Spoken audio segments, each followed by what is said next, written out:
أعوذ بالله من الشيطان الرجيم بسم الله الرحمن الرحيم والصلاة والسلام على رسول الله محمد ابن عبد الله وعلى آله وصحبه وسلم تسليما. الحمد لله بيه عرباي ni o bena ye février kalo kile sheki ye kabe san bafla ani mugan ani sabama okuna alhamdulillah Sheikh Amadu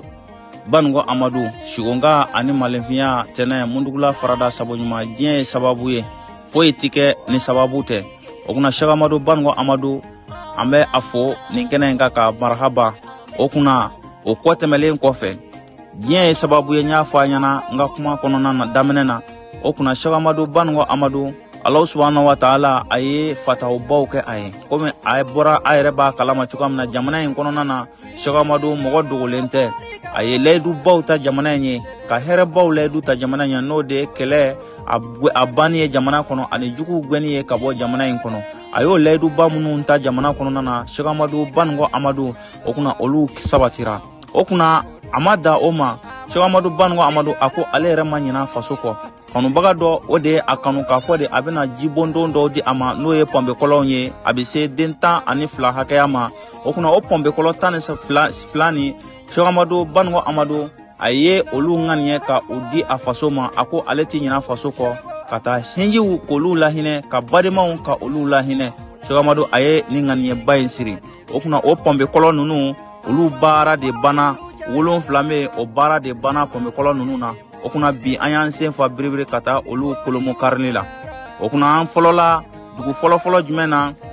no ye Bango konona ye Bango ale be yoro jumen folo ale rebe joila marade konona na okuna joila no ye joila region marai okuna ambe commune jumen kono no ye Sheikh Amadu faso ye abi fo de mako keme kafo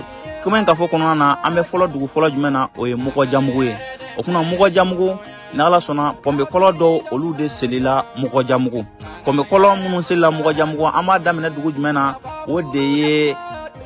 Dauda Bugu ame baran ama damene pombe kolo kele Sheikh Amadu a shinji munu be ayangani ka pombe kolo kele ndi oluma okuna o shinji nunu ansina olula jama bora Dauda Bugu kan kumbe dugutigu bora almamu bora jeunesse bora muso bora demsenu belajele bora unuso jale no ka an kumbe o yoroina okuna kumana minana ansera esa okuna almami ani dugutigi ani an jeunesse ani muso belajele nuso jale anya soro belajele nuso jale no angerela pombe daina okuna ninga o pombe kolon folo koromo karlike almami e fatiyata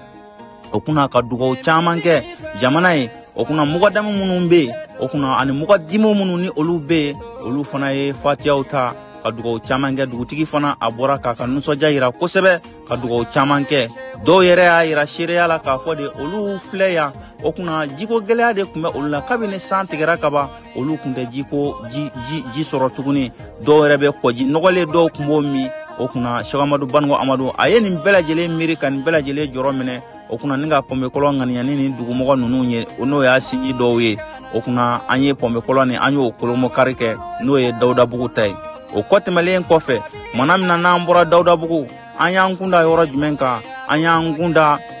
koninkoka no ye koningo Bugu dai o fana ye quartier belebele baye ni dugu ina no ye koninko ye ajama ka cha kosebe okuna anya ngunda ye manamina na ansira ye koningo kanunu okuna olu ye munke koningo kanunu ye berajele kera jamakulu ye ka bo ka an kumbe dugutigu bora jeunesse bora almamu belajele bora ka an kumbe okuna ansira o nuso jabunyana kosebe okuna uyu ka folikan ani bunya masakika uyu ke ka nyeshin Sheikh Amadu ma okuna angerela olu ka kolonda ina ninga o kolon fana kolombo kari belajele nuso jale almami e fatiya fana tay ka dugo baka jamana nye mugadamu munumbe olu fana e fatiya ta ka dugo baka jamana nye okuna ka dugo ke Sheikh Amadu fana e Bango Amadu ko ala ka me ankoro okuna o dugo temelen kofe anya anseze ka angunda yoro jumenka oye Njibilembugu ye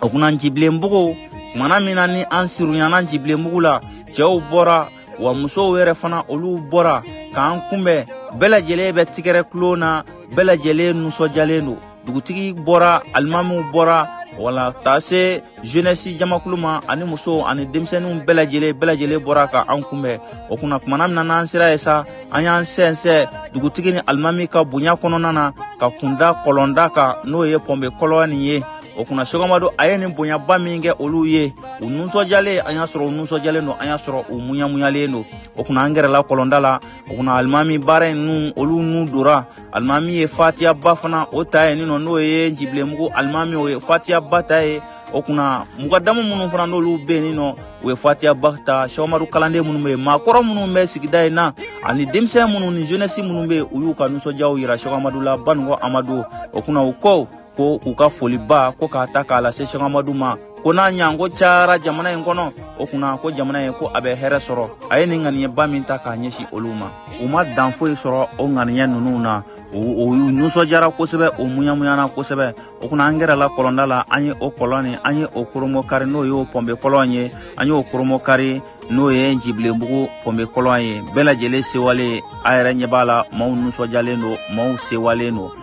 kɛmɛlen kɔfɛ n badenw an y'an sɛnsɛ ka bɔ jibilenmugu ni k'an kunda yɔrɔ jumɛn kan o bɛ wele ko Ngɔlɔma o kuna Ngɔlɔma nin bɛɛ lajɛlen yɔrɔ jumɛn Sogamadu sinjiw de don a ye kɔlɔn fana kelen sɔgɔ Ngɔlɔmankaw ye o kuna Ngɔlɔmankaw ka kɔlɔn ni o fana o ye ji sɔrɔ o baara bɛɛ lajɛlen bana pewu n'o y'u ka pɔnbe kɔlɔn ye o kuna Sogamadu Banugo Amadu Ngɔlɔmankaw u bɔra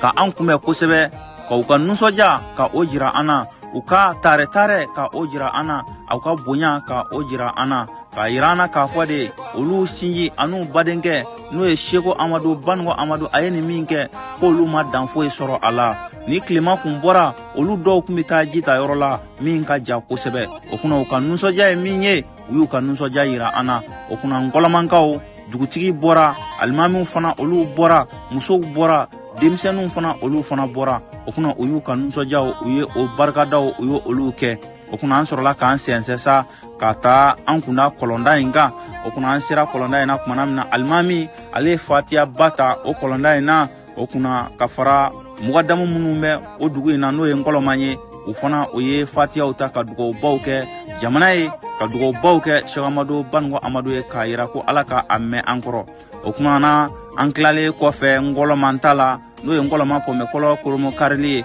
an y'an kunda dugu jumɛn kan o dugu tɔgɔ ye ko Sɔkɔrɔ o kuna Sɔkɔrɔ ale fana ye dugu belebele ye an ka kɛmɛ gafo kɔnɔna na o kuna Sogamadu Banugo Amadu a fana y'a ŋaniya o dugu in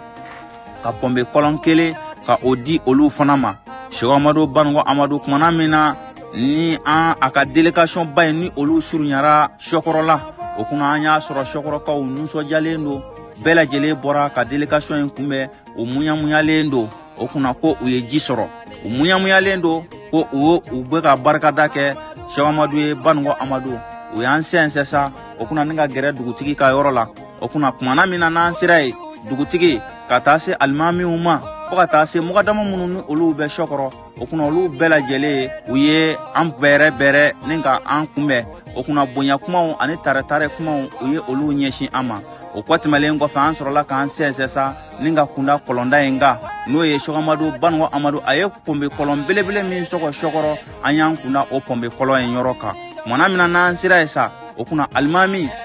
ka taa se dugutigi ma ani dugu jeunesse ani dugu musow ani denmisɛnninw bɛɛ lajɛlen bɛɛ nusɔjalen don o kuna alimami a ye fatiya belebele ta pɔnbe kɔlɔn in da la o kuna ka dugawu kɛ jamana ye mugadamu minnu bɛ yen olu fana u ye fatiya ta ka dugawu kɛ jamana ye ka dugawu kɛ Sogamadu ye Banugo Amadu ko a ye nin waleya min ta k'a ɲɛsin olu ma o kuna k'olu ma dan foyi sɔrɔ a la k'olu bɛ Sogamadu fo ka waleɲuman dɔ ka barika da ka tila ka dugawu kɛ a ye a ka laɲini ye min ye ko Ala ka o sabati an b'a ɲini Ala fɛ yarabi Sogamadu n'a ɲɔgɔnnaw cayara o kuna walahi jamana in a bɛ ja o kuna nin de ye Sogamadu a ka baara dɔw ye n'o ye Banugo Amadu ye Sogonga ani Maleviya Tana Mundugula Farada Saboɲuman nin y'a ka baara kumaba dɔw ye a ye minnu kɛ a ka dugudenw olu ye a faso kɔnɔna na o kuna nin y'o baaraba dɔw ye kɔlɔn 7 o fɔra nka 5 o de dayɛlɛli fɔlɔ kɛra ni Ala sɔnna ma a tɔw olu bɛ kɔfɛ inshallah taala ni o don sera ni Ala sɔnna ana o kibaruya ana o da aw tulo kan mɛ kɔfɛ amani ala fɛ ala ka olu dayɛlɛ do ala ka o yirana. Assalamu alaikum wa rahmatullahi wa barakatuhu.